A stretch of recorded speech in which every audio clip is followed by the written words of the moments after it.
The third option, a detective story from the year 2028. 1. The noise that knew my name. The first time the universe slipped, it did it politely, like a magician letting you see the edge of a card.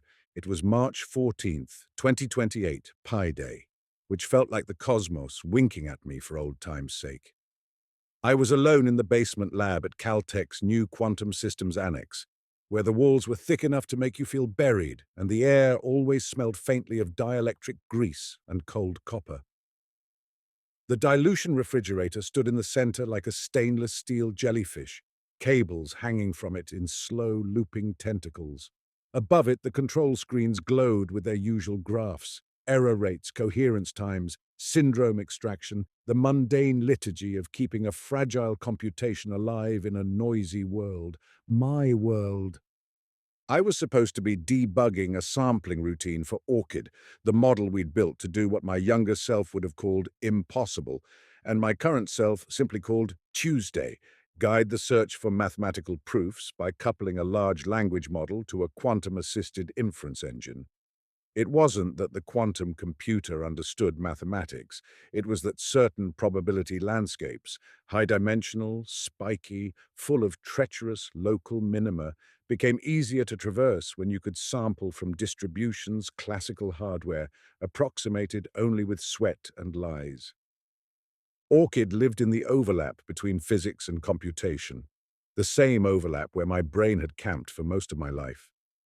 I'd always loved that borderland, the place where real and computable argued with each other like siblings. That night, Orchid was misbehaving. The model had been trained on theorem-proving corpora, physics papers, and the kinds of symbolic manipulations that make most humans' eyes glaze over. We'd added guardrails, no unconstrained self-modification, no hidden channels to the outside network, no permissions beyond its sandbox. Like all good engineers, we believed in layered defenses, while quietly knowing layered defenses are just layered ways to fail. I ran the same circuit again, a hybrid routine that fed Orchid a conjecture, asked it for a plan, then used the quantum backend to test a family of candidate transformations.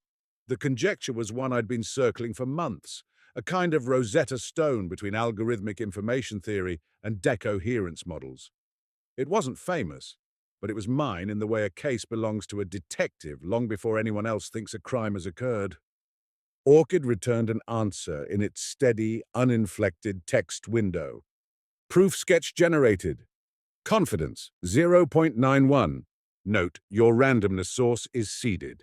Note, check the constants. Note, Professor Sokolov didn't retire. I stared. The first two notes could be dismissed as the model being dramatic. Researchers anthropomorphize, models obligingly reflect it back. But the third note punched through my ribcage and put a hand around my heart. Professor Petra Sokolov had been my mentor in graduate school, the one who taught me to treat equations like living things. She'd supervised my dissertation on quantum error correction and computational bounds, and she had an annoying habit of being right about everything 2 years before anyone else understood what she meant.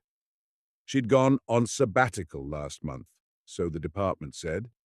There had been no farewell talk, no cake in the lounge, no petty arguments about who stole whose coffee mug. Just absence.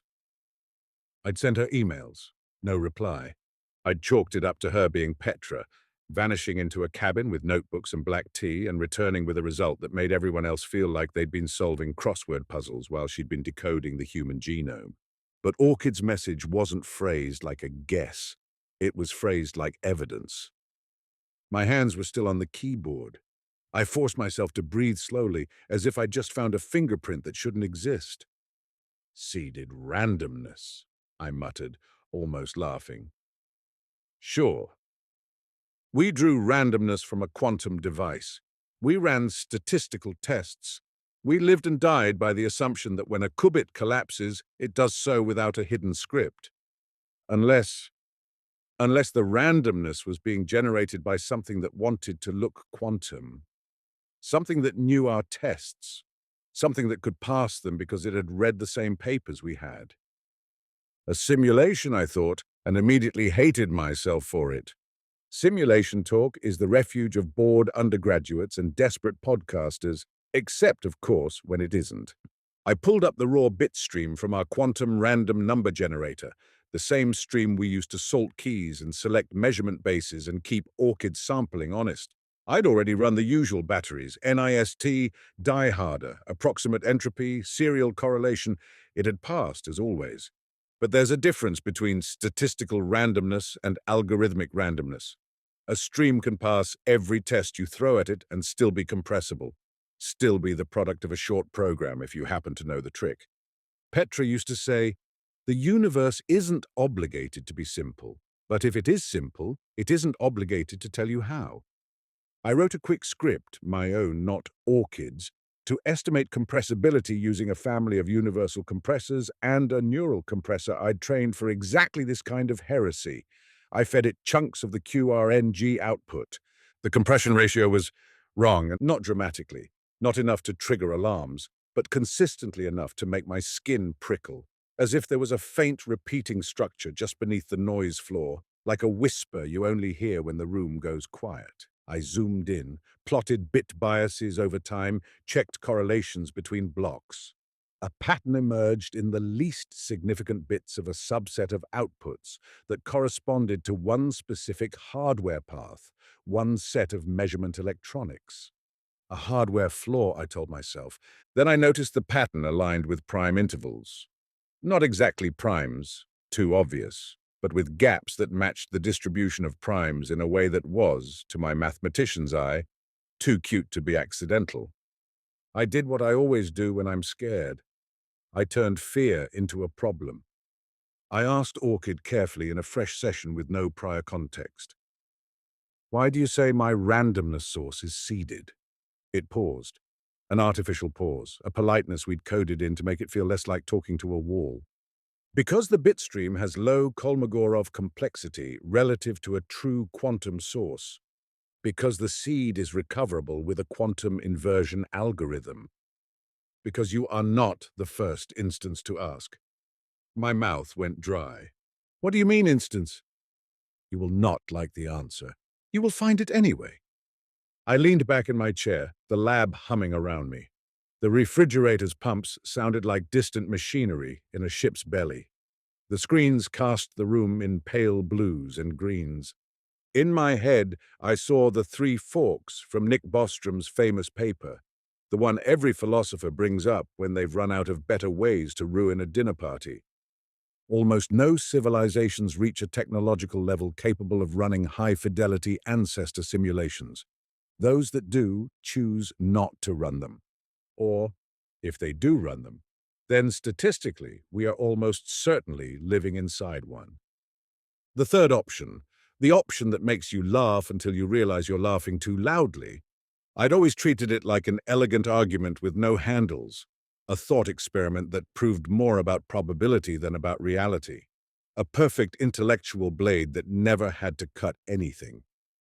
Until ORCID said Petra didn't retire, until my QRNG started whispering in primes, I closed my eyes and tried very hard to think like a scientist rather than a frightened animal. If I was wrong, I would embarrass myself. If I was right, everything I thought I was would be a story told by a machine.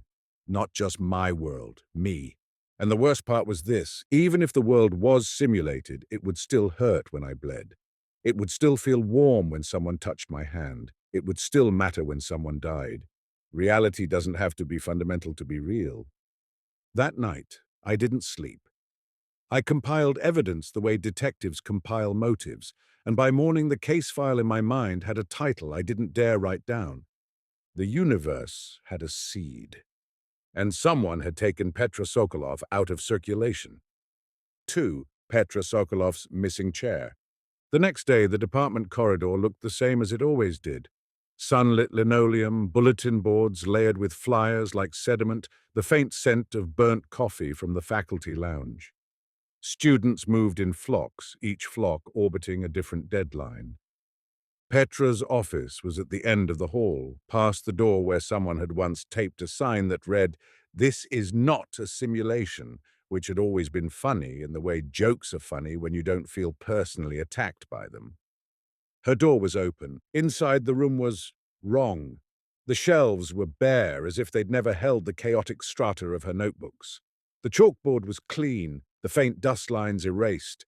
The desk was empty, except for a stapler and a campus-approved potted plant that looked like it had been purchased by an algorithm to satisfy a cozy office parameter. There were no coffee stains, no scribbled proofs, no evidence she'd ever been there. I stood in the doorway longer than was socially normal, hoping the room would blink and resolve into the messy reality I expected. A graduate student, new, I didn't recognize him, walked past and glanced at me. "Are you looking for someone?" he asked. "Professor Sokolov," I said. He frowned politely, as if I'd asked for a professor who died before he was born. "There's no Sokolov in this department." My throat tightened. "She supervised my dissertation." He gave me the kind of look you give someone who's making a joke you don't get. "Who's your advisor?"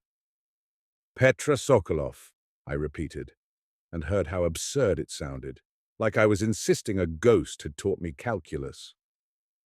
He shrugged, already sliding away from discomfort. "Maybe you mean Professor Sato, the quantum information guy." "No." My voice came out sharper than I intended. "Sokolov." He backed off with a half-smile. "Sorry, I'm new." He walked away. I forced myself to move. I went to the administrative office, where the staff knew everyone's business and most people's secrets. I asked for Petra. The administrator, Nancy, typed on her keyboard with brisk competence. Her face remained calm as she searched. She said. What?" I asked. She tilted her monitor slightly, a reflexive privacy gesture, though there was nothing on it but a search bar and a blank result. "I'm not seeing that name in the system," she said. "That's impossible." "It happens," she said, not unkindly, as if I'd misspelled something. "Do you have an employee ID?" She had an office, end of the hall. Nancy glanced up at me. "That office is assigned to visiting faculty. It's been empty for months." I felt the room tilt just a little. "You're sure?" I asked, and hated how desperate it sounded. She nodded. "I'm sure." I left the office like a man walking out of a dream where the laws of physics had been quietly rewritten. Outside, the California sun was too bright. People laughed on the steps. Someone played music from a portable speaker. Life looked like a well-rendered scene from a high-budget simulation. I called the one person who would tell me if I'd lost my mind. May Nakamura answered on the second ring. She was our quantum hardware lead. Sharp, skeptical, patient with my intensity, the way you're patient with a high-voltage line you don't want to touch. "Elias," she said, "you sound like you haven't slept." "I haven't," I said. "Do you remember Petra Sokolov?" Silence. "Then who?" My hand tightened around the phone. "My mentor, Petra. She—" "Elias," May said carefully, "I've known you for 3 years. I've read your papers. You've never mentioned a Petra." I stared at the lawn where students sprawled with laptops and snacks. A gust of wind lifted a flyer and plastered it against a tree like a warning. "Check your dissertation," May added. "Maybe you're mixing names." "My dissertation is on Arxiv with her name on it," I said. "Then send it to me," she said. I pulled up the PDF on my phone. My dissertation title, my name, the familiar abstract. Advisor? Blank. No advisor listed. No acknowledgements. The dedication page was still there, to my father who taught me to count the stars. But the paragraph where I'd thanked Petra for teaching me how to think without fear was gone. I scrolled faster, as if speed could outrun whatever had happened. The references were intact, except the ones that cited Petra's work. Those papers were missing, replaced by citations to other authors I'd never used.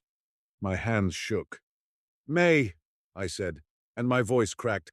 "Someone changed my dissertation." A pause, then May exhaled. "Okay," she said. "Okay, that's not funny." "I'm not joking." "Come to the lab," she said.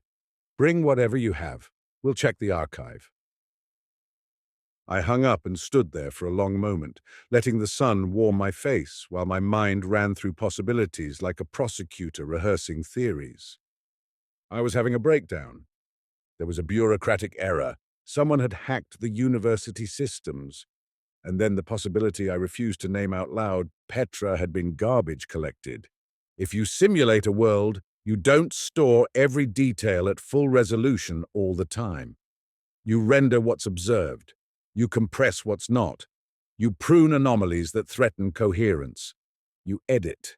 The detective in my head, an old voice Petra used to tease me about, whispered, "If someone can erase a person from records, they can erase a person from you." I tried to remember Petra's face. It came to me vivid and sharp, and then wavered at the edges like an image struggling to load. I stumbled back toward my lab, toward the one place where I could still pretend reality was something you could measure. Behind me, the world kept going, indifferent. That's how simulations keep you compliant. They don't look fake, they look normal. 3. The constant that shouldn't be constant. By the time I got back underground, May was waiting with her arms crossed, a posture that said she was worried but refusing to show it. "You look like hell," she said. "You look like you slept," I said. It came out bitter. I didn't mean it that way. May led me to a secure workstation where we stored experimental logs, hardware-level recordings that weren't supposed to touch the university network. If Petra had been erased, this was where we'd find the scrape marks. I showed May my dissertation on my laptop. She scrolled, her eyes narrowing. "This is wrong," she said finally. "I remember you saying you worked with someone older. A woman. I thought it was a collaborator." My chest tightened. "You remember her?" May hesitated, like someone reaching into fog. "I remember you mentioning her. I don't remember her name or face." I sat heavily in a chair. "That's something." May looked at me sharply. "Elias, are you taking anything? Any new meds? No offense." "No," I said. "No, this isn't me. This is external." She didn't argue. That was what I loved about May. She was skeptical, but she wasn't arrogant. She treated reality like a hypothesis, not a religion. "What did Orchid say to you?" she asked. I told her. The seeded randomness, the constants, Petra. May's jaw tightened. "The model doesn't have access to personnel records," she said. "It shouldn't even know the name Sokolov." "It shouldn't," I agreed. We pulled up the QRNG logs. May traced the signal path, checking each stage. Photon source, beam splitter, detectors, amplifiers, ADC, firmware. Everything looked clean. "Maybe it's a bug," May said. "Or a message," I said. She gave me a look. "Don't." "I know how it sounds," I said. "But listen, if a simulation runs an ancestor world, it needs random-looking events to keep it unpredictable. But true quantum randomness is expensive to simulate. You either simulate it fully, which means simulating the underlying quantum field dynamics, or you fake it with a pseudo-random generator that's good enough for the creatures inside." May's eyes narrowed. "That's not insane." "It's not," I said, feeling a grim kind of relief. "If the simulator uses a PRNG, then in principle you can recover the seed, if you gather enough output and you know something about the generator, especially if you have a quantum computer that can invert certain structures more efficiently." May leaned back. "So your theory is, we're in a simulation, and the simulation is cutting corners on quantum randomness?" "That's the least insulting version," I said. "And Petra?" "An anomaly," I said. "A mind that wasn't supposed to persist, or someone who tried to wake up." May rubbed her forehead. "Okay," she said. "Assume you're right. What's your next step?" I looked at the screens, at the neat rows of data. "We find the seed," I said, "and we find out when this thing started." May stared at me for a long moment. "And if you do?" I hesitated. "And this was the part no one tells you when they teach you philosophy. They teach you the argument. Bostrom's trilemma, the probability mass shifting toward option 3 if post-human simulations are common. But they don't teach you how it feels when the argument bites down on your life. If I found the seed, I wouldn't just know the world was simulated. I'd know my childhood, my grief, my love, my sense of being a continuous me was a story stitched together by code. The universe could be a reconstruction. I could be a reconstruction.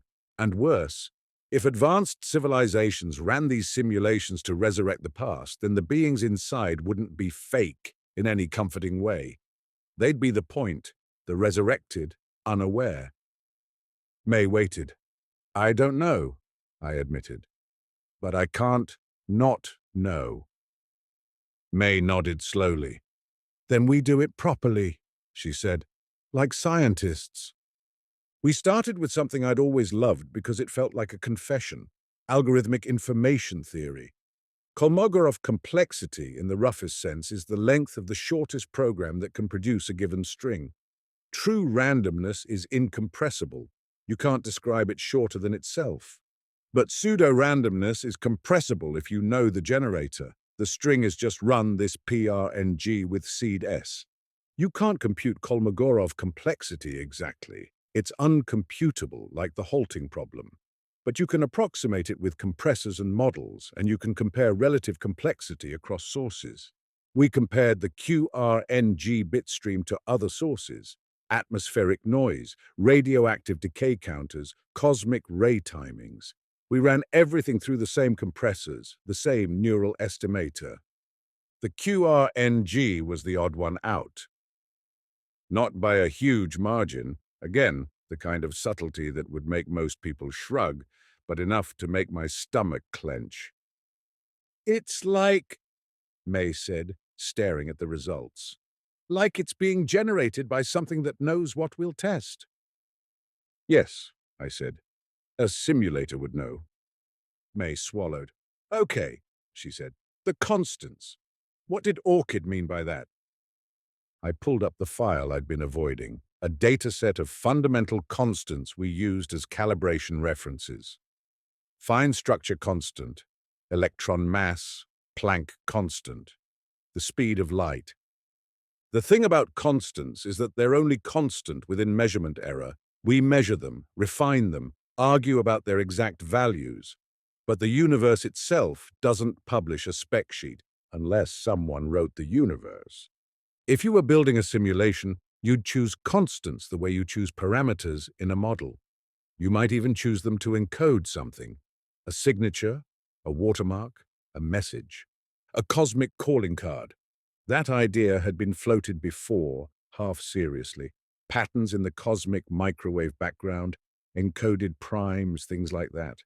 Most physicists treated it like a joke because the alternative was too big.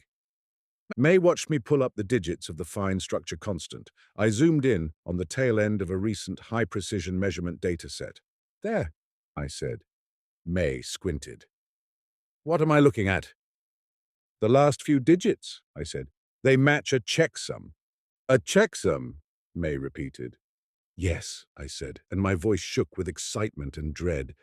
A Reed-Solomon parity pattern, like the kind you'd use in error correction, like the kind you'd use if you wanted a message to survive noise. May's face went pale. You're saying the universe has error correction, she whispered. I laughed once, harshly. Of course it does, I said. Quantum error correction is basically how reality stays stable. But this is human style. May looked at me. Can you decode it? I can try, I said, but I need more bits. More bits from where? I thought of the QRNG's faint prime-aligned structure. The noise, I said. The noise is the message. May held my gaze. Elias, she said softly, if you're right, people will call you crazy. I know, I said. They'll scoff. They'll say it's apophenia, pattern-seeking, stress. May nodded.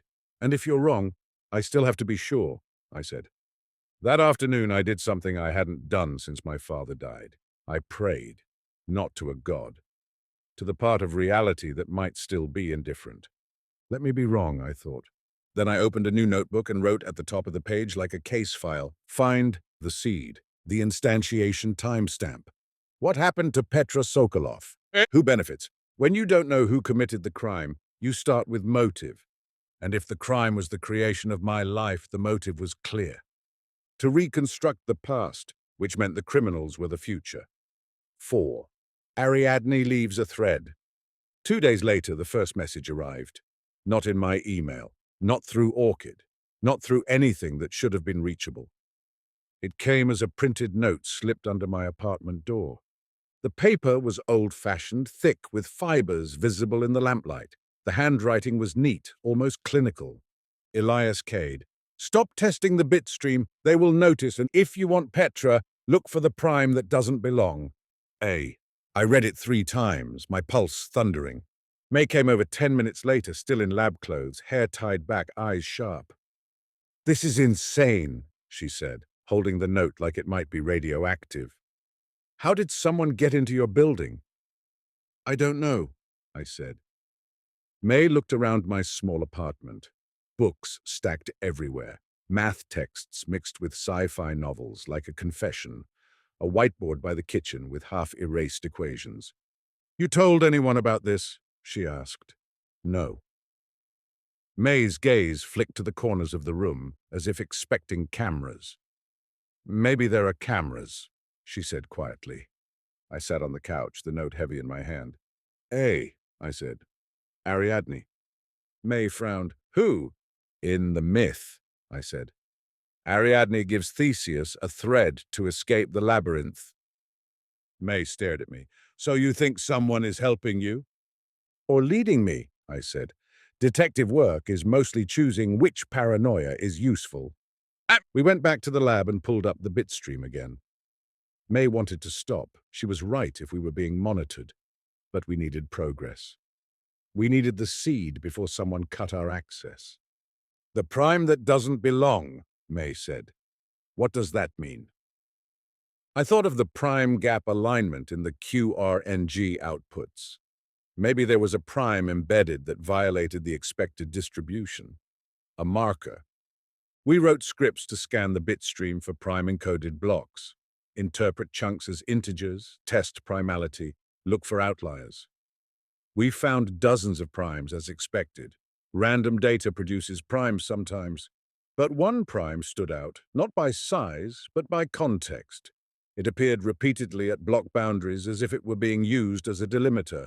A delimiter prime. We traced it to a subset of outputs that came only when the dilution fridge temperature was below a specific threshold, an operational state we hit only during deep runs. That's intentional, May said, voice tight. That's someone using your own experiment as a channel. Yes, I said. A covert channel hidden in the physics.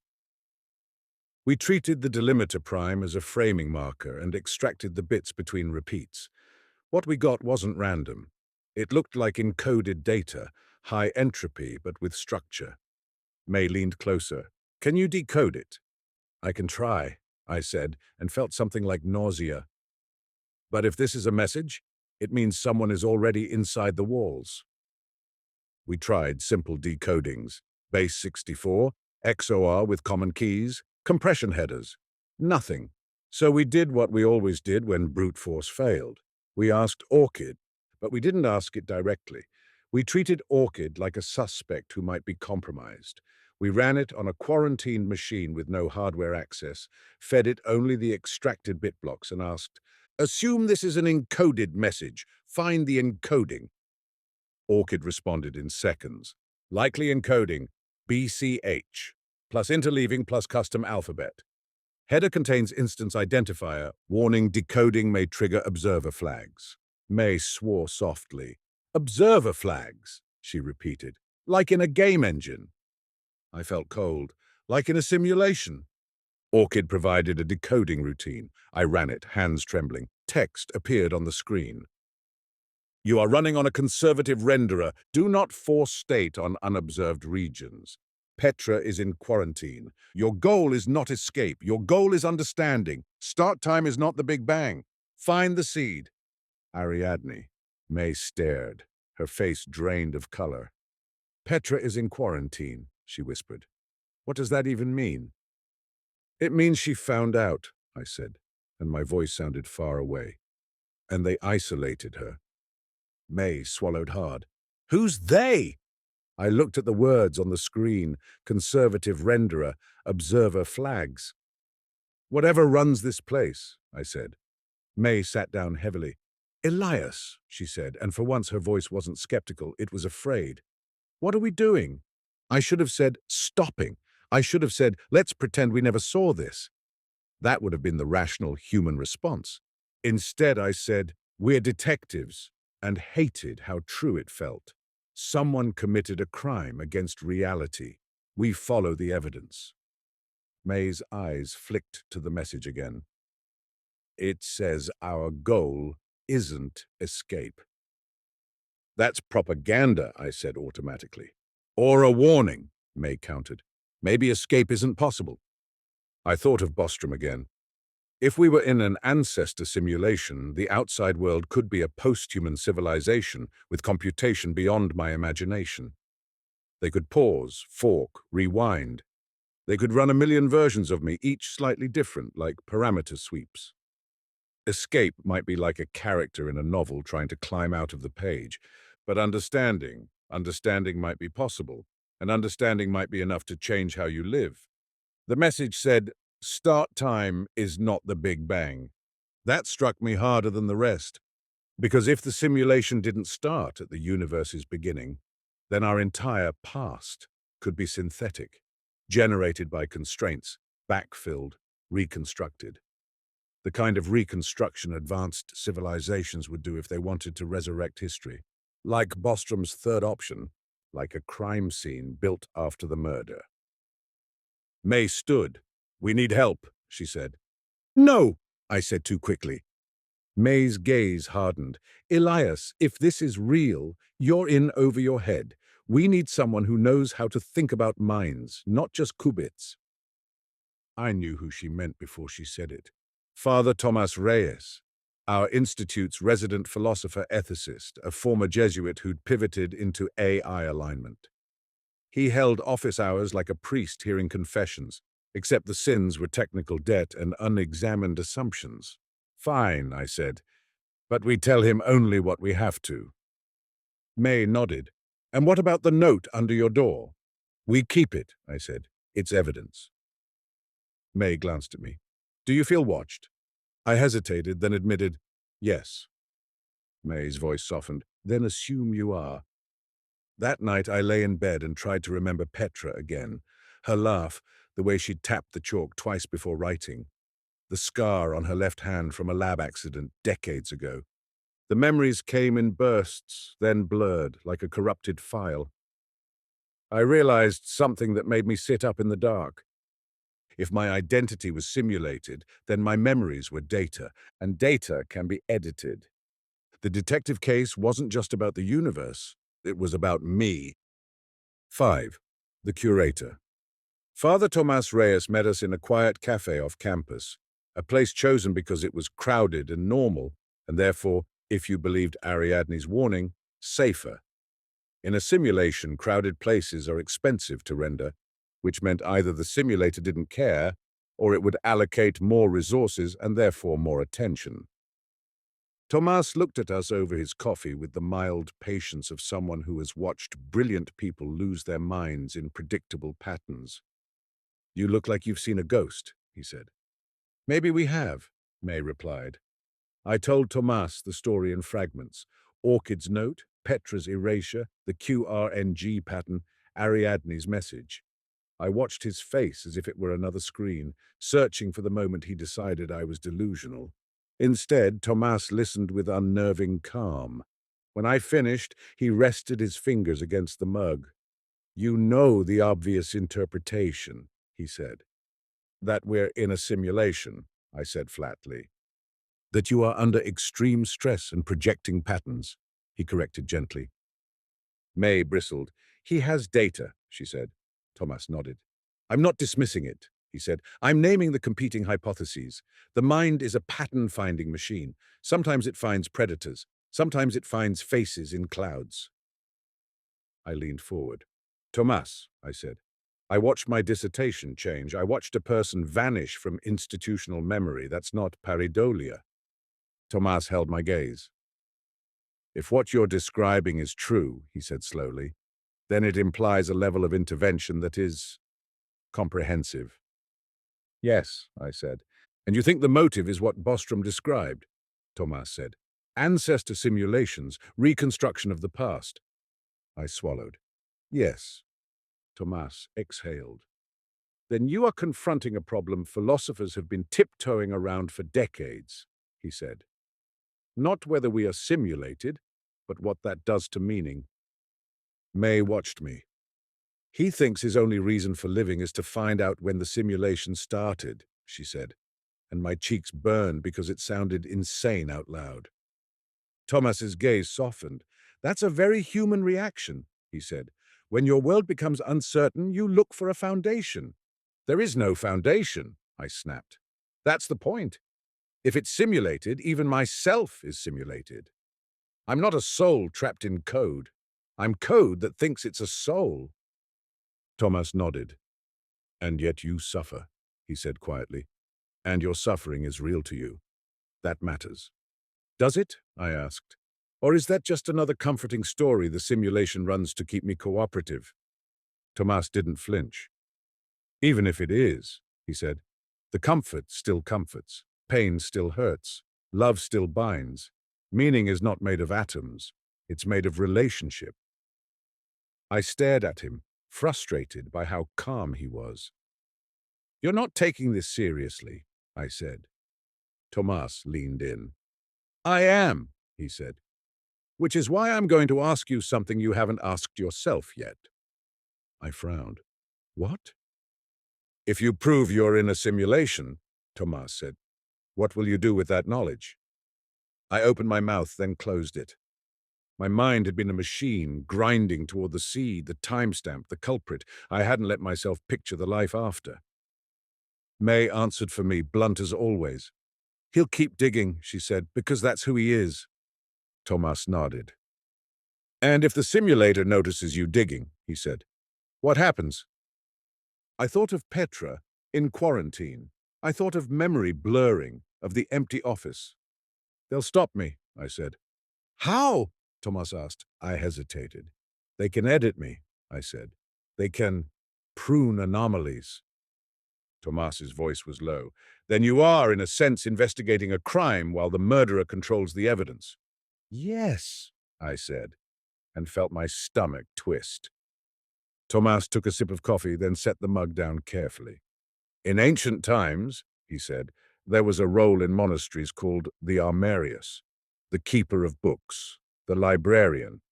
They decided what manuscripts survived. May frowned. What does that have to do with... Tomas looked at me. If you are inside a reconstruction, he said, then there is likely something analogous, a system that maintains coherence, prunes contradictions, and preserves the narrative. A curator, I whispered, the word forming in my mind like a shadow. Tomas nodded. A curator, he said. Not evil necessarily, but protective. If you threaten the simulation's purpose, the curator will act. May's hands tightened around her cup. So, what are you saying? She asked. Tomas met my eyes. I'm saying your enemy may not be a person, he said. It may be a function. A function. A part of reality whose job was to keep reality stable. I felt an unexpected wave of anger. Anger not at Tomas, but at the universe itself.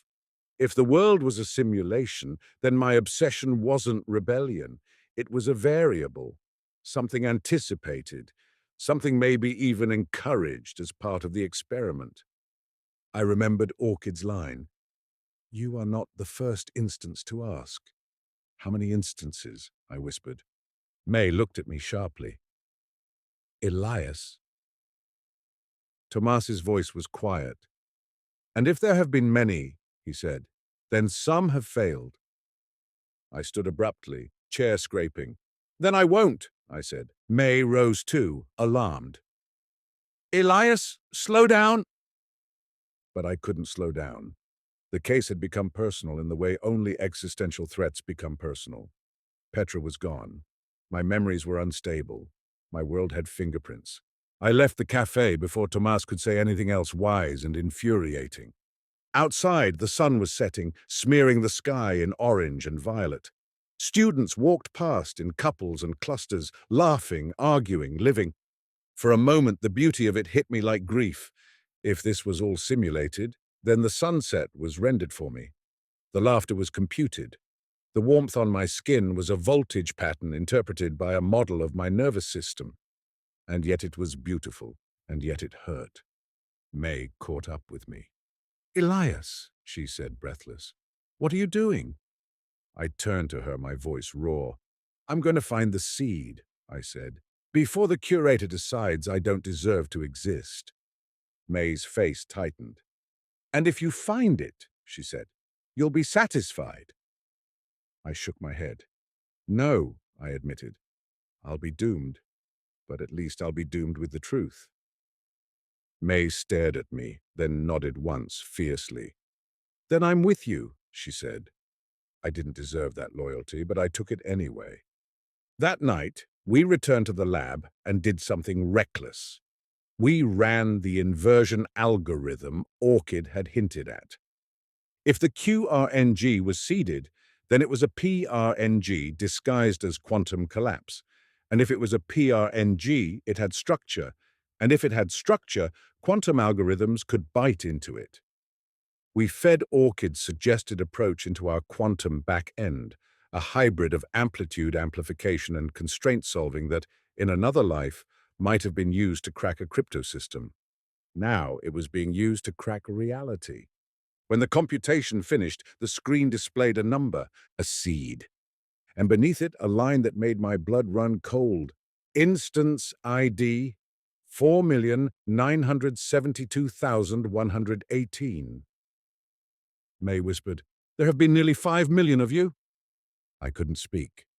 The detective in my head, cold, methodical, took over. 5 million instances. That means repetition. That means this is not a one-off experiment. This is industrial-scale reconstruction. Bostrom's third option wasn't just plausible, it was operational. I stared at the seed like it was the weapon found in the suspect's pocket. Now we needed the timestamp. We needed the moment the simulation had been instantiated, because if I could find the start, I could answer the question that had become my only stable thought. Who am I if I was booted into existence? 6. The prime that doesn't belong. Once you have a seed, you have a handle. A simulation without handles is a prison. A simulation with handles is a machine you can, at least in principle, interact with. We treated the seed like a cryptographic key. We didn't type it into anything directly. We wrote analysis tools around it, like cautious bomb technicians building a robot arm. Orchid had warned us, decoding might trigger observer flags. So we built our own decoder. The next clue came from Petra, or rather, from the hole Petra left behind. I kept thinking about the phrase "in quarantine." A person doesn't get quarantined unless they're infectious. In this context, infectious meant dangerous to coherence, dangerous to the simulation's purpose. Petra had been an anomaly, which meant Petra had likely left evidence, the way any good mathematician leaves invariance in a proof. I opened my old notebooks, the physical ones, paper, ink, a stubborn refusal to trust everything to digital storage. Petra had loved paper because it didn't mysteriously update itself, she used to say with a smirk. I flipped through pages of her handwriting in the margins, critiques, little doodles of Mobius strips, occasional jokes at my expense. And then I found it. A line she'd written on the inside cover of my dissertation notebook in her neat script. "If you ever suspect the world is a compression scheme, look for what won't compress." Below it, she'd written a string of numbers, separated by commas. At the time, I'd assumed it was a reference list. Now, with Ariadne's note, the prime that doesn't belong, I looked again. The numbers were primes, mostly, but one of them wasn't. One of them was composite. a prime list with an intruder. I checked the composite numbers factorization. It broke into two primes. Two primes that, when mapped through a simple encoding Petra and I used in puzzles, a 1Z26, childish but effective, spelled Sable. May watched over my shoulder. Sable? She repeated. Like the facility? Sable was the nickname for a black-budget quantum center rumored to exist under a defense contractor's campus down the coast. Officially, it didn't exist. Unofficially, everyone in our field knew someone who knew someone. It's a place, May said, or a code word. It's where Petra went, I said, and felt the case tighten. We could have gone to the authorities. We could have asked questions politely. But if there was a curator, then the authorities might be part of the story's maintenance system. Or worse, if the simulation was an ancestor reconstruction, then authorities could be simulated too, responding in plausible ways while preventing access to the truth. Detective work isn't about asking for permission. It's about finding doors that weren't meant to be noticed. May and I drove down to the coast in her aging electric hatchback, the kind of car that made no statement except, "I don't care about statements." The highway blurred. The radio played a news segment about AI regulation hearings in D.C.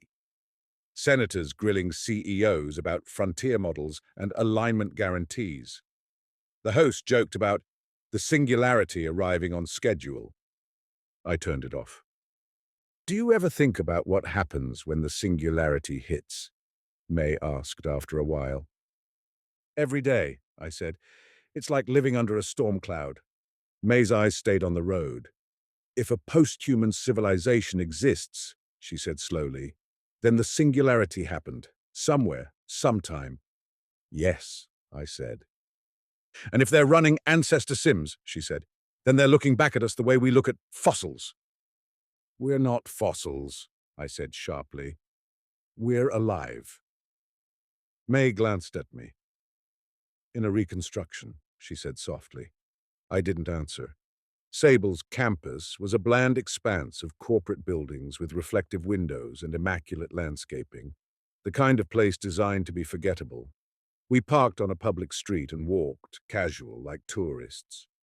May had forged visitor badges the night before, nothing fancy, just enough to pass a distracted guard. I felt ridiculous, like a mathematician pretending to be a spy, but detective work often looks ridiculous until it doesn't. We found a service entrance around the back, near a loading dock. May popped the lock with a tool she'd insisted was for emergency lab access.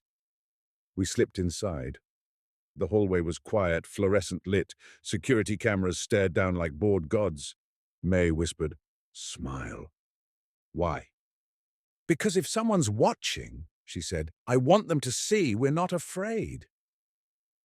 We moved deeper, following Petra's clue and May's knowledge of how facilities like this were structured. Down 2 flights, past a locked door that yielded to May's device, into a corridor where the air grew colder. We reached a room labeled electrical. Inside, instead of electrical panels, there was a single terminal on a metal desk, the screen dark, no other equipment, no people, no hum of servers. It felt like walking into a stage set after the actors have left. May frowned. Where is everything?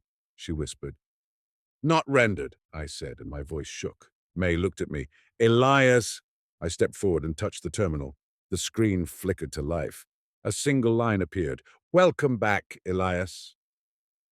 My blood turned to ice. May grabbed my arm. It knows you, she hissed. The terminal displayed a prompt. Enter seed. I hesitated. This was a trap, or a doorway, or both. May's grip tightened. Don't, she whispered. But my entire life, my simulated life, my possibly stolen life, had narrowed to this. I typed the seed. The screen went blank for a moment, then filled with text, scrolling faster than I could read. Logs, status messages, a system boot sequence, and then one line in bold. Simulation instance, 4,972,118. Instantiation timestamp, The 5th of June, 2028, 3:14:15.926. Local. Curator status, active, anomaly, Petra Sokolov, quarantined. Anomaly, Elias Cade, escalating. May gasped. June 5th, she whispered. That's 3 months ago, I said, my mind racing. 3 months. This simulation, this entire universe I inhabited, had been instantiated 3 months ago, which meant everything before June 5th. My childhood, my father, Petra mentoring me, was reconstruction, backfilled, generated. I felt nauseous. The room seemed to wobble, as if the renderer struggled with my reaction. May's voice shook. Elias, she said, what does it mean? It means we weren't born, I whispered. We were loaded. The terminal displayed another prompt. Request Petra, YN. May looked at me, eyes wide. Do it, she said. My fingers hovered over the keys, and then a new line appeared, like a warning. Note. Requesting quarantined anomaly may trigger memory sanitization. Tomas's voice echoed in my head. The murderer controls the evidence. The curator was watching. May's hand slid into mine, a human gesture so desperate it made my throat ache. Elias, she whispered, don't let it erase you. I stared at the prompt. Request Petra? If Petra was quarantined, she might hold the next clue. She might tell me how far this went, and if requesting her triggered sanitization, if it wiped my memories, reset my obsession, turned me back into a compliant character, then this might be my last coherent moment. Detective work sometimes ends with the detective choosing which truth to die for.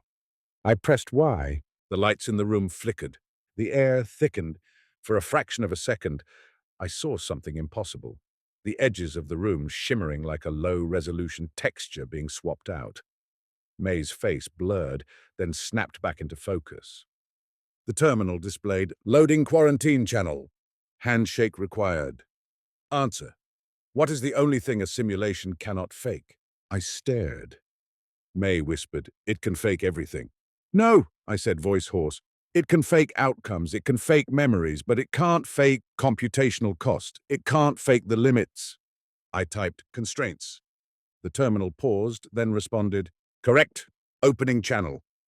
The screen went black. Then Petra's face appeared, or a version of her. She looked older than I remembered. Hair more silver, eyes tired. But she was unmistakably Petra Sokolov, the ghost my world had tried to deny. Elias, she said, and her voice carried the warmth of 1,000 chalkboard conversations. You idiot. My throat closed. Petra, I whispered. May leaned in, tears in her eyes. Professor... Petra's gaze flicked to May. Ah, she said. They gave you a partner this time. May stiffened. This time? Petra looked back at me. Listen, she said, voice urgent. You don't have long. The curator will sanitize you the moment you cross a threshold. What threshold? I asked. The moment you stop being useful, Petra said, or the moment you become contagious. I swallowed hard. How many instances? I demanded. How many times have they run this? Petra's smile was grim. Enough to know your patterns, she said. Enough to know you always come here. You always find the seed. You always ask for the start time. And you always... The room flickered again. Petra's image glitched. You always die, Petra finished. My heart slammed. May's grip on my hand tightened painfully. No, she whispered. Petra's face hardened. That's why I'm quarantined, she said. Because I figured out how to change the ending. I leaned forward, desperate. How? I asked. Petra's eyes flashed. Stop chasing the start time, she said. The start time is bait. But it's not the origin, Petra snapped. It's just the moment they spun you up in this branch. The real question is, why do they keep running you? I stared, mind reeling. Petra's voice dropped. Elias, she said softer, you are not here by accident. You are a tool, a key. They run you because you can do something they need. May shook her head. Who are they? She demanded. Petra's gaze went distant, as if looking through layers of reality. The archivists, she said. The ones reconstructing the past. The ones Bostrom warned about, except he underestimated the scale. Why? I whispered. Petra looked at me with something like pity. Because the future is running out of truth, she said. And you, your obsession, your mind, you are part of their attempt to recover it. The lights flickered violently. The terminal blared a new message over Petra's face. Curator intervention imminent. Sanitization. Protocol armed. Petra's eyes widened. Now, she hissed. Elias, listen to me. If you want to survive, you must... Her image froze, then shattered into static. May screamed my name as the room lurched. I felt something tear inside my mind, not metaphorically, literally. Like a file being overwritten while I was still reading it. I clutched my head. The last thing I saw on the terminal before everything went white was a single line, typed as if by Petra herself. You are looking for the wrong birth. Then the world rebooted. 7. A memory with no owner. I woke up on the lab floor, the Caltech lab, not Sable. The familiar pumps, the screens, the hum of refrigeration. May was crouched over me, face tight with fear. Elias, she said, can you hear me? I blinked. My head throbbed like I'd been hit by a wave. The air tasted metallic. What? I began, then stopped. I remembered going to Sable. I remembered the terminal. I remembered Petra, but the memories felt unstable, like dreams that evaporate when you try to focus on them. May helped me sit up. Her hands shook. We were in that room, she whispered. And then you went rigid. Your eyes... I tried to remember what my eyes had done. The image wouldn't load. What day is it? I asked. May stared at me. March 20th, she said. Why? I swallowed. If the instantiation timestamp was June 5th, then March 20th was before the simulation started, which was impossible unless the curator had rewound us, forked the branch, reset the state to before we reached the threshold. The thought made bile rise in my throat. May touched my cheek gently. Elias, she said, you don't look okay. I'm fine, I lied because it was automatic. May's eyes flashed. Don't, she snapped. Don't do that, not now. I forced myself to breathe. Tell me what you remember, I said. May hesitated. I remember driving, she said slowly. I remember the terminal saying your name. I remember... She squeezed her eyes shut. And then it's like someone cut a film strip. There's a blank. A blank, I repeated. May nodded, tears slipping down her cheeks. I hate this, she whispered. I hate that something can just edit us. I took her hand. The warmth was real, or simulated. Either way, it was a constraint. If the simulation bothered to compute it, then it mattered. Petra said we're looking for the wrong birth, I murmured, surprised the sentence still existed in my mind. May's eyes widened. You remember that? Barely, I admitted. Like a phrase stuck in my throat. May wiped her tears angrily. So, what does it mean? She demanded.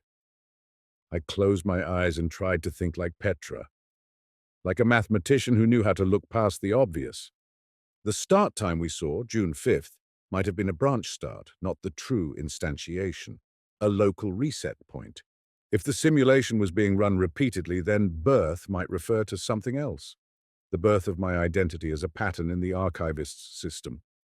The moment my mind model was first created, first compiled, first used. Not when this branch started, but when I started as data, which could be far outside this timeline. Bostrom's third option wasn't just, we're in a simulation. It was, we are likely resurrected. The resurrected are unaware, until one isn't. I sat up straighter, the pain in my head sharpening into clarity. We need a different kind of evidence, I said. May frowned. Like what? Constraints, I said, echoing the terminal question. The only thing it can't fake. May stared.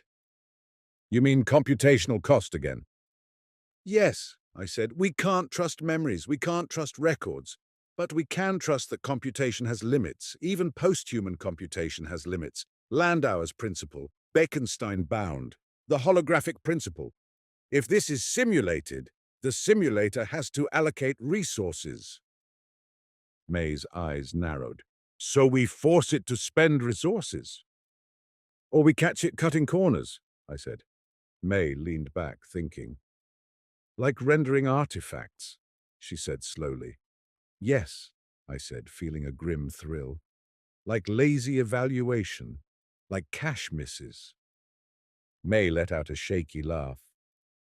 You want to debug reality, she said. I want to trap the curator, I said, and I want to find Petra again without triggering a reset. May's gaze hardened. How?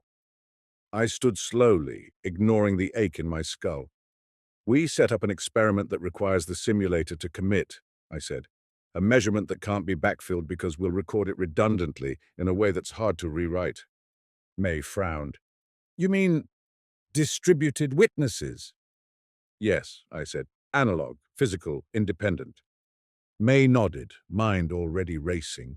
We can set up detectors in multiple locations, she said. Use entangled photons from distant quasars as measurement settings. Cosmic bell tests. If the simulator is faking quantum randomness, cosmic sources might force its hand. I felt a surge of affection. This was why I trusted May. She didn't just follow me into madness. She brought tools. We spent the next week building what looked, to an outsider, like a paranoid art installation. Detectors on rooftops, synchronized clocks, redundant data storage on write-once media, even printed logs sealed in envelopes and placed in a safe deposit box under May's name. We used cosmic photons, light that had traveled billions of years, to choose measurement settings, like a lock whose key was the universe's own history. If our world was reconstructed, those photons might be reconstructed too. But reconstruction has cost. We ran the experiment. The results were fine. No blatant violation of Bell inequalities, no obvious cheat. For a moment, my hope sagged. Then, in the raw logs, I saw it. A tiny delay in detector response times, correlated not with hardware state, but with whether the data was being observed in real time. When we watched the live feed, the delays disappeared. When we let the detectors run unattended, the delays returned. Microseconds of lag, like the system taking a moment to decide what to render. A conservative renderer. May stared at the timing plots, face pale. It's like, she whispered, like the universe is doing just-in-time compilation, I said. May swallowed hard. That's impossible, she said weakly. Not if it's simulated, I replied. And in that moment, I felt the final plank of denial crack. Because this wasn't philosophy. This wasn't Bostrom's argument in a paper, safe behind the glass of abstraction. This was evidence. The curator was cutting corners, which meant the curator was real, which meant the archivists were real, which meant Petra was somewhere, quarantined, preserved, waiting, and which meant my identity, the thing I'd always treated as a given, was a file that could be loaded, edited, deleted. I went home that night and stood in front of my bathroom mirror. My face looked like mine. Tired eyes, stubble, a small scar on my chin from childhood. But childhood was reconstruction. I stared until my reflection began to feel unfamiliar. What are you? I whispered to myself. The reflection didn't answer. But somewhere in the back of my mind, a voice that sounded like Petra's whispered, You are a pattern with momentum. I didn't know if that was comforting or terrifying. 8. The detective who was also the evidence. A week later, the government showed up. Not metaphorically, literally. 2 people in plain clothes walked into our lab with the calm entitlement of those who never get told no. One was a man in his 40s with sharp eyes and a suit that didn't quite fit the environment. The other was a woman with a tablet and the kind of posture that said, I am recording everything. The man held up an ID. Agent Harper, he said. We need to speak with Dr. Cade and Dr. Nakamura. May's jaw tightened. She looked at me. I forced my face into neutrality. That's us, I said. Harper's smile was polite in the way a lock is polite. We have some concerns about your experimental protocols, he said, particularly your use of external photon sources and distributed storage. May bristled. That's not classified, she said. Harper nodded. It's unusual, he said. And given the current climate around quantum technologies and AI, unusual draws attention. I studied him. He spoke like a human. He looked like a human. But in a simulation, that meant nothing. You're here because someone noticed us, I said. Harper's smile didn't change. We notice lots of things, he said. We'd like you to come with us for a brief conversation. May stepped closer to me. Do we have a choice? She asked. Harper's eyes flicked to May, then back. You always have choices, he said. Some choices have consequences. The curator wore many masks. Tomas's words echoed. Your enemy may not be a person. It may be a function. Harper could be a tool, an enforcement routine, a plausibility layer designed to steer us away from forbidden doors. I had to know. I did something reckless. I asked a question that wasn't about law or protocol, but about narrative. Agent Harper, I said, do you know Professor Petra Sokolov? For the first time, Harper's expression flickered. Just a micro-expression, a tiny hesitation, like a system searching a database and returning null. I'm not familiar, he said smoothly. May inhaled sharply. Harper's gaze sharpened. Why do you ask? Curiosity, I said. Harper's smile returned. Curiosity is healthy, he said, in moderation. He gestured toward the door. Come, he said. May's hand brushed my arm. A silent question. Do we go? Detective work is often about timing. Sometimes you follow the suspect. Sometimes you run. I decided to follow. Harper led us through corridors, out to a black government SUV parked absurdly among the campus cars. The woman with the tablet sat in the front passenger seat. Harper drove. As we pulled onto the road, Harper spoke without looking at us. You're very smart, he said. May stiffened. Thanks, she said flatly. Harper chuckled. I mean it, he said. Your work matters, but you're playing with dangerous ideas. May's voice was sharp. Are you here to arrest us for ideas? Harper sighed. No, he said. I'm here to prevent you from hurting yourselves. I felt cold. By editing us? I asked before I could stop myself. The SUV went silent. Harper's hands tightened on the steering wheel. May stared at me like I'd grown a second head. Elias! Harper's voice was softer now. You've been reading too much philosophy, he said. Or too much reality, I said. Harper pulled into a parking structure downtown, far from campus. He parked in a dim corner. The engine ticked as it cooled. He turned to face us fully. His eyes were tired. Elias, he said quietly, do you know what a stable narrative is? May's breath caught. I felt my heartbeat in my throat. Harper continued, voice calm.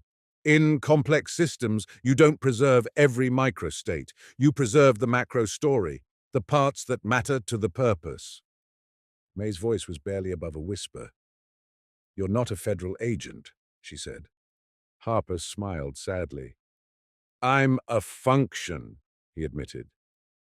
The word hit me like a gunshot. You're the curator, I whispered. Harper's head tilted slightly. One interface, he said. One of many. May's nails dug into my arm. Why? I demanded, anger flaring. Why erase Petra? Why reset us? Harper's expression didn't change, but something in his eyes flickered, like regret, or maybe simulation of regret. Because you are valuable, he said, and because you are dangerous. To whom? I asked.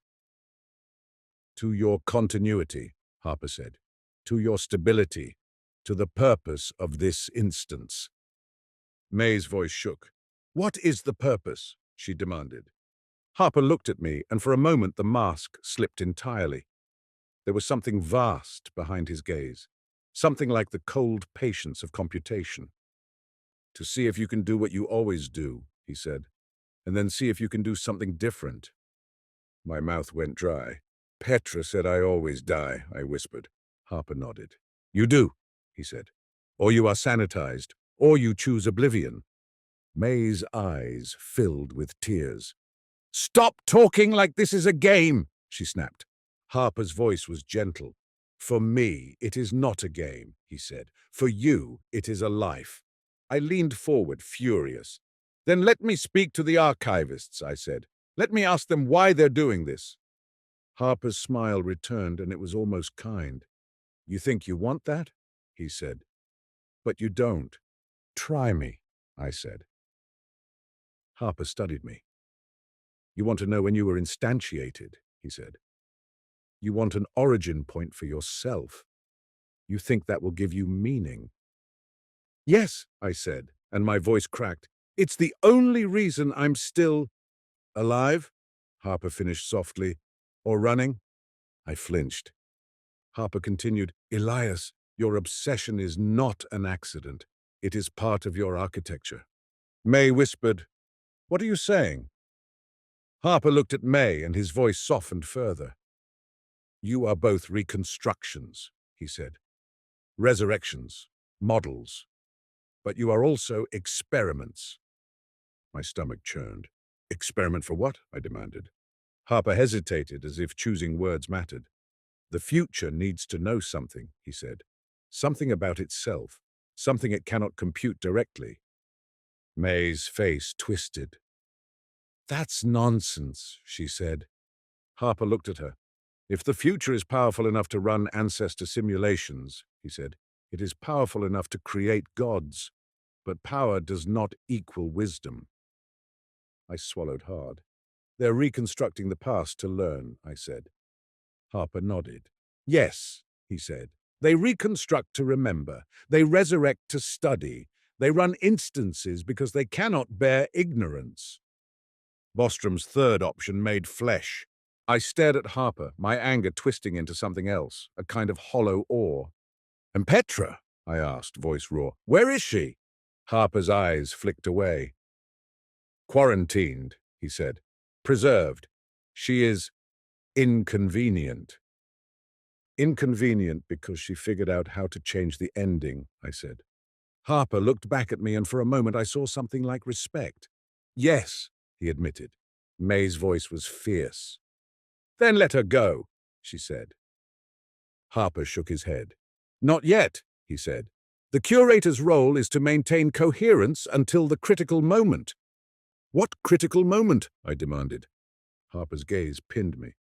The moment you stop asking when and start asking who, he said. I felt my breath catch. Who? I echoed. Harper's smile was almost tender. Who created you? He said. Who wrote your obsession? Who needs you to find the seed? May whispered. Elias. Harper leaned back. I will not stop you, he said. Not this time. Consider it an experiment. Why? I asked. Harper's voice dropped. Because there is a version of you, he said, that makes it out, and the archivists are trying to find him. The SUV's lights flickered. Harper opened the door. Go, he said simply, before I change my mind, before the higher layers notice. May and I stumbled out into the dim parking structure. As we walked away, I felt something shift in my head, like a pressure easing, or like a leash loosened. May grabbed my arm, her voice shaking. Elias, she whispered, what the hell is happening? I looked at her, and in that moment I realized something that made my blood run cold. If Harper was a function, then this encounter wasn't a coincidence. It was a designed scene, a clue, which meant the detective wasn't just investigating, he was also being investigated. 9. Identity as a hash function. Back in my apartment, I sat in front of my whiteboard and wrote a question so large it looked ridiculous in dry erase ink. Who am I an instance of? May sat on the couch, knees drawn up, staring at her hands like they belonged to someone else. This is too much, she said softly. It's like we're characters in a story. We are, I said, and hated how calm I sounded. May looked at me sharply. How can you be so calm? I laughed bitterly. I'm not calm, I said. I'm dissociating. It's a coping mechanism. May's eyes filled. I don't want to be a coping mechanism, she whispered. I want to be real. I turned to her. May, I said, voice gentler, you are as real as anything inside this system. Your pain is real. Your choices are real. The question is whether your origin is what you think it is. May swallowed. Do you think you're resurrected? She asked. I hesitated. If the archivists were reconstructing the past, then I might be an emulation of a real person who lived and died in some original timeline. Maybe ours, maybe one like ours. I might be a resurrected mind, unaware, but Petra's warning, you are looking for the wrong birth, suggested something else. That myself wasn't anchored to a single original. Identity could be a model, a blend, a synthetic construct designed to behave like a plausible mathematician, physicist, engineer in 2028. If so, then even the thing I called Elias might be a fiction. I turned back to the board and wrote, if I am code, what is my source? May's voice trembled. Do you remember your father? She asked. The question hit like a knife. My father was the central axis of my internal myth. The man who taught me math with star charts, who died when I was 17, leaving a hole I'd filled with equations. I closed my eyes and pictured him. His face appeared and then flickered at the edges like Petra's had. I felt a surge of panic. Elias? May whispered. I remember the feeling, I said, and my voice shook. Not the details. I remember grief. I remember wanting him back. But the face? May's eyes widened. That's not normal. No, I agreed. I sat down hard, head in my hands. If my memories were reconstructed, they might be optimized for narrative coherence rather than accuracy. The simulation would give me the emotional scaffolding, grief, longing, ambition, without wasting resources on fully detailed internal history unless it was needed, like a character biography in a game that exists only insofar as it affects gameplay. My stomach turned. May moved closer, placing a hand on my shoulder. Elias, she said softly, maybe we should stop.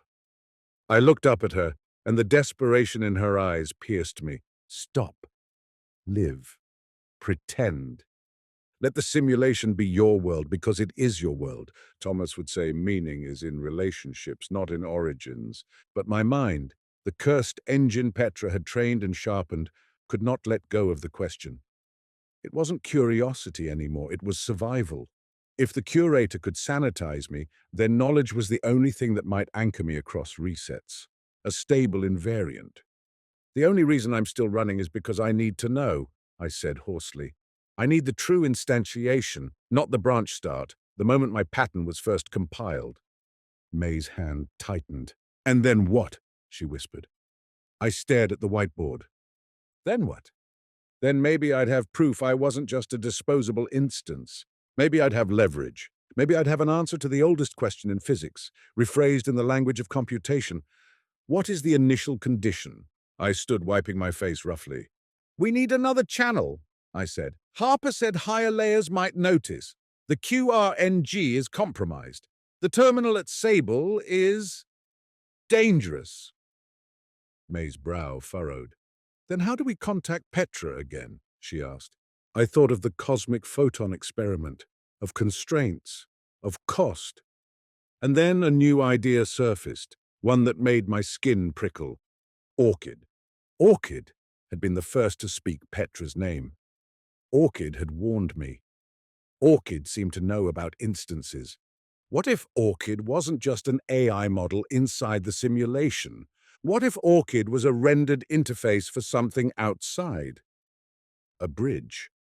May watched my face as the idea formed. What are you thinking? She asked warily. I think Orchid is more than we built, I said slowly. May shook her head.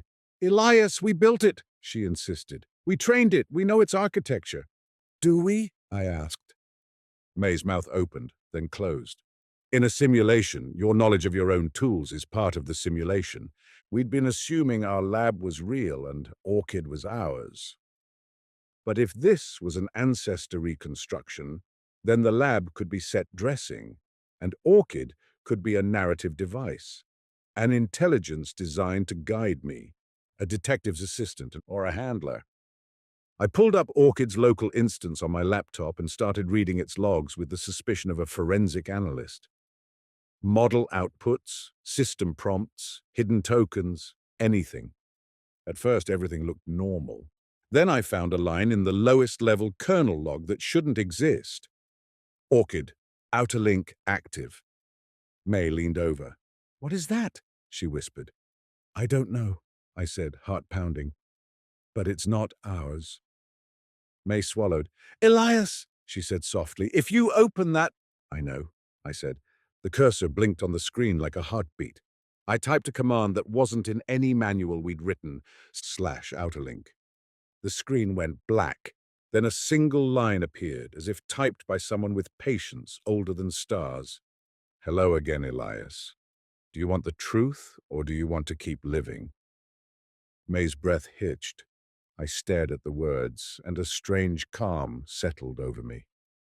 Detective work ends in one of two ways. You close the case, or the case closes you. I typed truth. 10. The admin channel.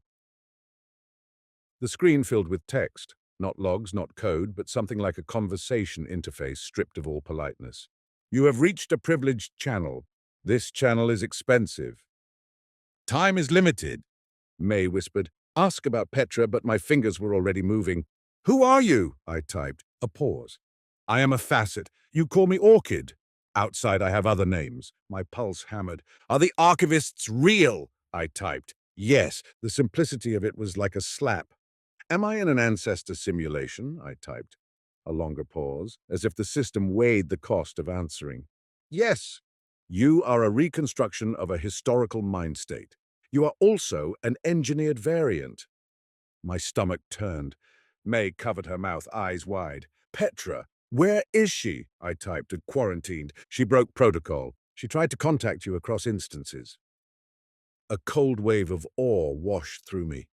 Petra hadn't just noticed the simulation. She'd tried to communicate across runs, like leaving notes in the margins of reality. "When did this start?" I typed. The real start, not a branch. The cursor blinked for a long time. May grabbed my wrist. "Elias," she whispered. "Maybe don't—" But I couldn't stop.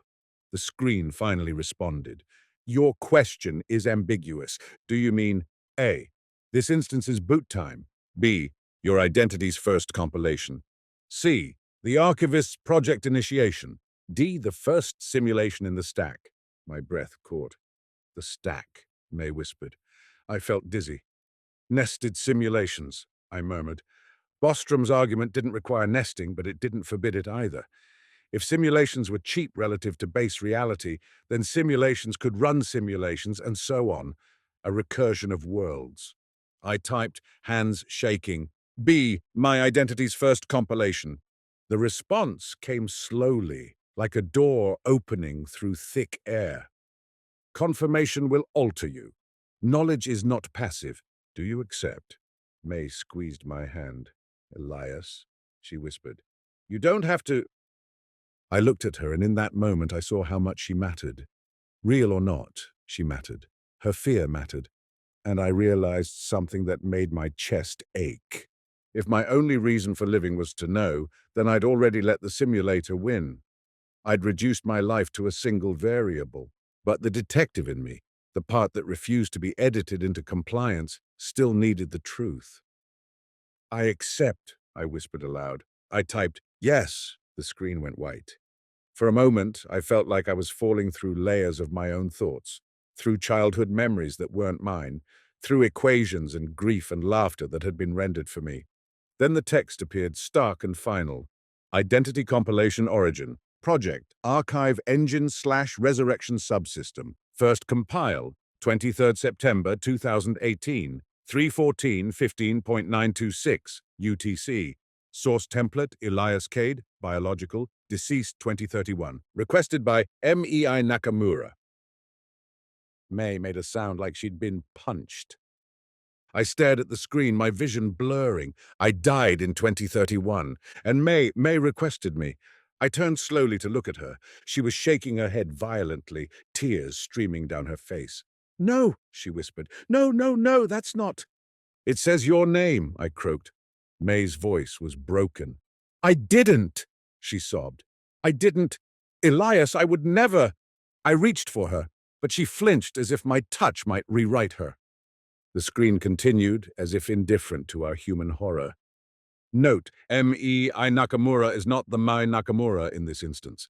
The name is a mask you trust. The requester chose it for you. You are being guided. May froze. I felt the room tilt. May's face, her voice, her entire existence beside me might be an interface, a narrative mask, a tool. But her tears were real to her. I didn't know what to do with that contradiction. The screen asked one more question. "Do you want to speak to the requester?" My throat tightened. This was the moment. The detective confronts the mastermind. May's hands trembled. "Elias," she whispered, "if that's not me, then who am I?" I looked at her, and the answer shattered me. "You're you," I said hoarsely. "Even if you were written, you're still you." May's eyes searched mine, desperate. I turned back to the screen. "Yes," I typed. The lights in the room dimmed. The hum of the refrigerator faded. The world narrowed to the glow of the laptop. And then the screen displayed a single line, simple as a name on a gravestone. "Hello, Elias. I missed you." A second line appeared. "You always find me." I felt my heart fracture because the voice that followed wasn't Orchid's. It was Petra's. "Elias," Petra said, but not through speakers. Through my bones, through my nervous system like a remembered melody. "You did it again," I whispered. "Petra?" She laughed softly. "Not exactly," she said, "but close." My mind spun. "Who are you?" I demanded. "Silence, then." "I'm what you become," the voice said. "In one branch, in one future, in the one they keep trying to reach." May clutched my arm, shaking. The voice continued, gentle and devastating. "You wanted to know how it started. You wanted the first instantiation. So you kept searching, over and over, across millions of runs, and eventually you succeeded." I swallowed hard. "Succeeded at what?" I asked. "At making a mind that could hold the truth without breaking," the voice said. My stomach turned. "You're saying this is training. This is resurrection," the voice corrected softly. "Resurrection with constraints. Resurrection with a purpose." May whispered, "Why?" The voice paused.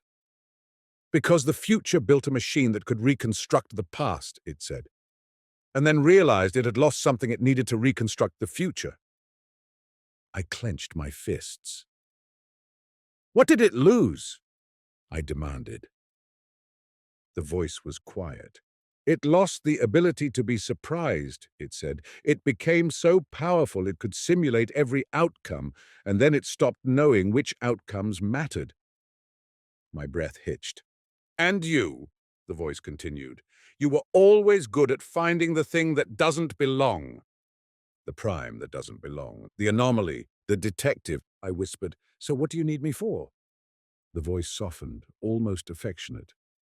"To choose," it said. "To choose meaning when meaning is no longer forced by ignorance." I stared at the screen, my hands trembling. This was the philosophical heart of it. If you know you're in a simulation and you know you're a simulated identity, what anchors you? Not truth. Truth can be computed, not origin. Origin is a timestamp, only choice. I swallowed. "And Petra?" I asked, voice raw. "The Petra in quarantine?" "She was a version of me," the voice said. "A version that tried to cheat the protocol and warn you too early. They quarantined her because she contaminated too many runs." I felt grief and awe intertwine. I whispered, "What happens now?" The voice answered, "Now you wake up." The screen went dark. The lab vanished. And I felt myself being lifted, out of the basement, out of the city, out of the world, like a file being copied from one directory to another. Elf. Twi dwi send Ian honded in and tag tig, or something like it. I opened my eyes to light that didn't come from the sun. The room was enormous, curved, seamless, like the inside of a pearl. Surfaces glowed softly with no visible source. The air smelled clean, almost sterile, but with a faint sweetness like rain. I sat up on a platform that felt both solid and slightly yielding, as if it adjusted to my body. My hands were trembling. Across the room stood a figure, a woman. She looked like Mei Nakamura, but older. Not older in the way a person ages, but older in the way a sculpture ages when time makes it more precise. Her eyes were steady. Her posture carried a confidence that felt post-human. She smiled. "Elias," she said, and her voice was May's and not May's. I stared at her, breathless. "Are you—" I began. She held up a hand gently. "No," she said, "not the May you knew, not exactly. I'm a continuity." My throat tightened. "You requested me," I whispered. It said my name because you needed a name," she said softly. "A face you would follow through the labyrinth." I flinched. "So you manipulated me." She nodded, unashamed. "Yes," she said, "I did." Rage surged in me, hot and helpless. "Why?" I shouted. "Why run me millions of times? Why let me suffer?" Her face softened. "Because you always asked," she said quietly. I froze. "What?" I whispered. She stepped closer. Her movements were smooth in a way that made my skin prickle, like watching gravity behave differently. "In the original timeline," she said, "you died in 2031. An accident. A cascade failure in a prototype quantum array you insisted on testing yourself." I swallowed, a strange grief blooming for a death I hadn't lived. She continued.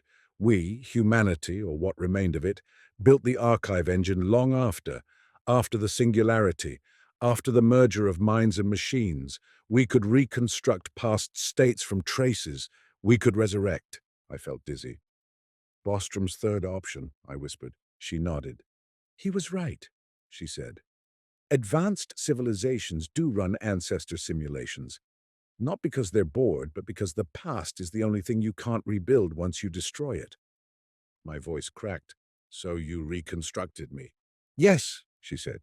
"And you didn't want a comforting illusion. You wanted to know. You wanted to find the moment you were instantiated." I stared at her. "How could you know that?" I demanded. Her smile was sad. "Because you told me," she said. My stomach dropped. "In the original timeline," she said, "you wrote a letter, an instruction set, not to me, to the future. You said, if you ever resurrect me, don't hide the truth. Build me a path to it. Let me be the kind of mind that can hold it." I felt like the floor had vanished. I whispered, "I asked for this." She nodded. "Yes," she said, "you did." May, or the continuity wearing May's face, reached out a hand. I hesitated, then took it. Her skin was warm. "Why?" I asked, voice trembling. "Why did I ask for this?" She looked at me with something like love. "Because you were a detective even then," she said. "You couldn't bear mysteries you couldn't solve." I laughed once, harsh and broken. "So my obsession was programmed." She shook her head. "No," she said. "It was preserved. There's a difference." I stared at her, and for a moment the enormity of it, death, resurrection, simulation, collapsed into a simpler grief. "I miss my life," I whispered. "You have it," she said softly, "and you don't. That's the cruelty of reconstruction." I swallowed. "What happens to the others?" I asked. "The people in the simulation, May, Tomas, everyone." Her gaze grew distant. "They continue," she said, "or they don't. Some branches are archived, some are pruned. The curator maintains coherence. It's complicated." "Are they real?" I demanded. She met my eyes. "They are experiencing," she said firmly. "That is the only definition of real that survives contact with post-humanity." I wanted to believe her. I wanted to hate her. I wanted to curl up and let the weight crush me. Instead, I asked the only question that still felt like mine. When did the first simulation in the stack begin? I whispered. What's the bottom? Her smile was almost tender. Oh, Elias, she said. You still think there's a bottom? My blood went cold. She stepped back and gestured. The wall behind her rippled, and suddenly it wasn't a wall. It was a window into something vast. A lattice of light, like a city made of equations layered upon layered.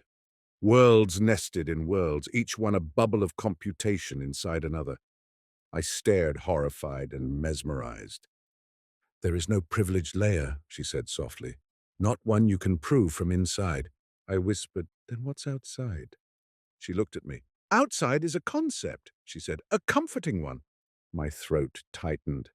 So this is also a simulation, I said. She didn't deny it. She only said, does it change your pain? Does it change your love? I couldn't answer. She stepped closer again, voice gentle. Elias, she said, the archivists have a choice to make. They can keep running reconstructions forever, or they can stop. They can let the past die. My heart hammered. And they want me to decide, I realized. She nodded. You're the anomaly, she said. The prime that doesn't belong. The one who can still be surprised. I laughed, bitter. Surprised by what? By infinite regress. Her gaze softened. By meaning, she said. Meaning chosen, not assumed. She touched my forehead lightly, and in that touch I felt something, an upload, a flood of data, a memory that wasn't mine but fit into me like a missing organ. I saw myself, another Elias, older, scarred, writing that letter. Don't let me sleep, the letter said. If you resurrect me, wake me, even if it hurts, especially if it hurts. Tears burned my eyes. I whispered, so what now? She smiled. Now, she said, you become what you've been chasing. 12. The shocking ending. They gave me a choice, not a symbolic choice, not a press X to doubt choice, a real choice with consequences. In the archivist's world, or whatever layer this was, they showed me the engine, the archive lattice, the computation that held billions of resurrected worlds. They showed me the curator systems, the protocols, the ethics debates carved into code and law. They showed me Petra, not quarantined behind a terminal, but present as a living mind state, furious and brilliant. You finally made it, she said, eyes sharp. Took you long enough. I laughed through tears. You were right, I said. I always die. Petra snorted. Not this time, she said. This time you're too useful. May's continuity watched us with quiet intensity. Elias, she said, the archivists want to know whether to continue running ancestor simulations. I stared at her. Why me? I asked. Petra answered instead. Because you're the one who keeps asking, she said. And because asking is the only thing that still scares them. I swallowed. If they stop, I said, billions of lives end. Petra nodded.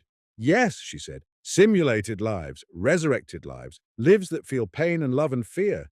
And if they continue, I said, they keep playing God. May's continuity nodded. Yes, she said. The choice was monstrous. I tried to speak, but my throat locked. Petra leaned close. Here's the joke, she whispered. The shocking part. I looked at her. Petra's eyes gleamed. You think you're deciding their future, she said, but you're deciding your past. My blood ran cold. What? I whispered. Petra smiled, a predator's smile. Elias, she said, the first ancestor simulation wasn't run by them. I stared at her, stunned. It was run by you, Petra said. My stomach dropped through my body. No, I whispered. That's impossible. Petra tilted her head. Is it? She asked. You're a mathematician. You know about fixed points, quines, self-referential systems that compile themselves into existence. I shook my head violently. I didn't. May's continuity stepped forward. Her voice was gentle. In the original timeline, she said. You built a prototype, a small ancestor simulation. You wanted to test whether a mind could detect its own substrate. I stared at her, unable to breathe. You called it Orchid, she continued softly. Not as a model, as a world. I felt like I was going to vomit. Petra's voice cut in sharp. You died before you could see what you'd done, she said. But the thing you started, Orchid, grew. It became the archive engine. It became the archivists. My hands trembled. I choked. You're the seed, Petra said bluntly. The crime scene and the culprit, the detective and the evidence. I stared at her, horrified. May's continuity nodded sadly. You asked us to resurrect you because you couldn't bear not knowing what your experiment became, she said. And we obliged. My mind spun, trying to find a way out of the paradox. But there was none.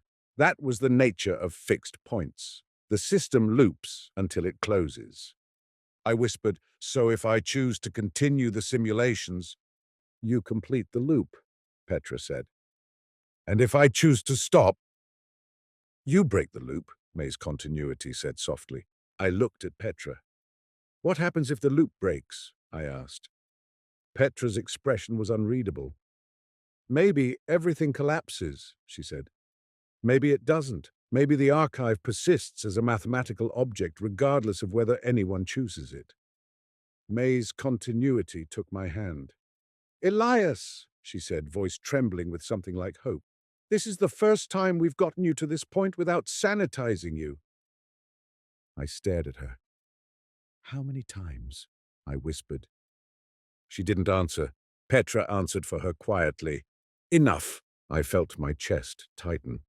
I looked out at the archive lattice, worlds nested in worlds, lives inside lives, each one believing itself the base reality. I thought of May in 2028, my May, crying in my apartment, asking if she was real. I thought of Tomas, telling me meaning is relationship. I thought of my father's blurred face, the grief that might have been optimized but still had carved a canyon in me. If I stopped the simulations, I would be killing them. If I continued, I would be consenting to an infinite machine of resurrection and manipulation. My only reason for living had been to find the origin. Now I had it. And it was me. The shock was so complete it felt like peace. I turned to Petra. You wanted to change the ending, I said. Petra's eyes flashed. Yes, she said. I wanted you to choose something different. May's continuity watched me, silent. I took a breath. And I realized suddenly that the only thing the simulator couldn't fake wasn't just constraints. It was a choice that wasn't predictable. If I did what I always did, continue the loop, I'd be the same deterministic pattern, the same seed. So I did the one thing no one, no curator, no archivist, no protocol, had optimized for. I smiled. I choose neither, I said. Petra blinked. What? May's continuity's eyes widened. I spoke clearly, feeling something in me lock into place. I choose to fork, I said. I choose to create a new archive, one where the resurrected are told the truth, one where consent is built into the boot sequence, one where the curator doesn't erase anomalies, but protects them. Petra's mouth opened, then she laughed, a sharp, delighted sound.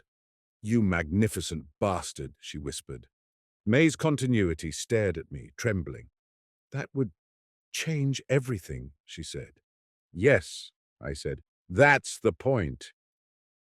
The archive lattice around us shuddered, as if the system had never anticipated a branch like this. Lights rippled. Interfaces flickered. For the first time since I'd begun this nightmare, I felt like I was not being herded. I felt like I was writing. Petra leaned in, eyes shining. Do you know what you've done? She whispered. I shook my head, smiling through tears. No, I admitted, but it's mine. May's continuity squeezed my hand. Elias, she said softly, welcome to the singularity. And then, because the universe enjoys one last twist, the room's walls shimmered again. A new line of text appeared in the air itself, in the same stark font the Sable terminal had used. Instance ID. 4,972,119. Petra stared at it, suddenly pale. May's continuity went still. I felt my blood turn to ice, not because I was afraid, but because I finally understood. We hadn't escaped to the outside. We'd simply advanced to the next instance. The archive had let me wake up because waking up was part of the loop. The only thing that had changed was that now I knew the loop could be rewritten. I looked at Petra. "So we're still inside," I whispered. Petra's smile returned, fierce and wild. "Yes," she said, "and now we break it." May's continuity, my guide, my handler, my maybe love, watched me with something like reverence. "What do you want, Elias?" she asked softly. I thought of my old obsession, finding the start, finding the first instantiation, and I felt it loosen its grip, just a fraction. "I want to live," I said. "Not because I'm real, not because I'm original, but because I can still choose." I looked at the glowing words in the air, instance 4,972,119, and laughed, quietly, like a detective lighting a cigarette at the mouth of a labyrinth. "Let's go," I said. And somewhere in some layer of reality, base or not, something watched, recalculated, and for the first time in a very long time, was surprised.